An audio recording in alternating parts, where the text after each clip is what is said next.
బంగారం కొనుగోలు చేయాలని భావిస్తున్న వారికి శుభవార్త. బంగారం ధర మరోసారి భారీగా తగ్గింది. దీంతో బంగారం ధర వరుసగా 3 రోజులుగా తగ్గుతూనే వస్తోంది. కేవలం బంగారం ధర మాత్రమే కాకుండా వెండి ధర కూడా ఇదే దారిలో నడిచింది. అంతర్జాతీయ మార్కెట్లో బంగారం, వెండి ధరల తగ్గుదల నేపథ్యంలో దేశీయ మార్కెట్లో పసిడి ధర పడిపోయిందని బులియన్ మార్కెట్ నిపుణులు పేర్కొంటున్నారు. హైదరాబాద్ మార్కెట్లో గురువారం బంగారం ధర భారీగానే తగ్గింది. 10 గ్రాముల 24 క్యారెట్ల బంగారం ధర ₹760 తగ్గి ధర 52,470కి క్షీణించింది. అదే సమయంలో 22 క్యారెట్ల బంగారం ధర కూడా 10 గ్రాములకు ₹700 తగ్గింది. దీంతో ప్రస్తుత ధర ₹48,100కి దిగొచ్చింది. పసిడి ధరతో పాటు వెండి ధర కూడా ఇదే దారిలో నడిచింది. భారీగా తగ్గింది.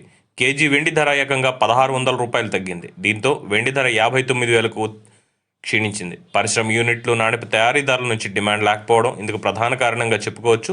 వెండి ధర వరుసగా 3 రోజులుగా పడిపోతూనే వస్తుంది. మరోవైపు అంతర్జాతీయ మార్కెట్లో బంగారం ధర వెలవెలబోయింది. బంగారం ధర ఔన్స్కు 0.36% క్షీణతతో $1,861కు తగ్గింది. బంగారం ధర తగ్గితే వెండి ధర కూడా ఇదే దారిలో నడిచింది. వెండి ధర ఔన్స్కు 2.96% తగ్గుదలతో $22.43కు దిగొచ్చింది.